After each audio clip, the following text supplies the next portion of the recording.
नमस्कार, मैं रवीश कुमार। स्वागत है आपका इस चैनल पर। जब बढ़ते हैं, देखते हैं कि बिहार चुनाव से पहले चुनाव आयोग ने जो 10 बड़े बदलाव किए हैं वह क्या हैं, क्यों जरूरी है उन्हें समझना। क्योंकि अब चुनाव सिर्फ वोटिंग नहीं बल्कि प्रोसेस की परतों को समझने का मामला हो गया है। क्या आप जानते हैं कि लोकतंत्र अब टाइमर पर चल रहा है? हां, वही लोकतंत्र जो आपसे कहता है डरिए मत, सवाल करिए। लोकतंत्र में तकनीक का प्रवेश हो गया है। अब सिर्फ नेता नहीं बदलेंगे, तरीका भी बदलेगा।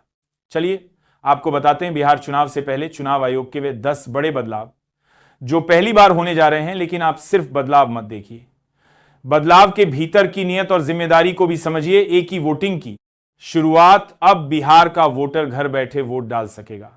सुनने में बहुत आधुनिक लगता है, लेकिन सवाल यह है, क्या यह सुविधा सबके लिए है या सिर्फ स्मार्टफोन वालों के लिए? जहां गांव में नेटवर्क नहीं, वहां लोकतंत्र ऑनलाइन कैसे होगा? 2 बायोमेट्रिक सत्यापन में सुधार, अब बायोमेट्रिक से दोहरी वोटिंग पर लगाम लगेगी। बहुत बढ़िया बात है, पर क्या हमारे सिस्टम की उंगलियां हर बार सच्चाई ही पहचानेंगी या फिर किसी एक अंगूठे से फिर कई बार लोकतंत्र की लकीरें बदल दी जाएंगी? 3 एआई आधारित चैटबॉट चुनाव की जानकारी।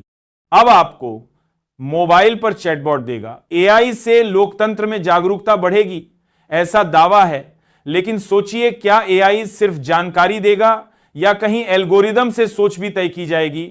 फॉर ई पास सिस्टम विशेष परिस्थिति वाले मतदाताओं को ऑनलाइन अप्लाई करने पर मिलेगा। ई पास मतलब अब लोकतंत्र में भी पास सिस्टम आ गया है। पर सवाल यह है, जो ऑनलाइन अप्लाई ही ना कर पाए वो लोकतंत्र से बाहर हो जाएगा क्या? 5 ड्रोन सर्विलांस मतदान पर नजर रखने के लिए अब उड़ते कैमरे यानी ड्रोन लगाए जाएंगे। बहुत ही हाईटेक व्यवस्था है। लेकिन इस आकाशीय निगरानी के नीचे क्या जमीन की सच्चाई भी दर्ज होगी या फिर कैमरा केवल डर पैदा करेगा?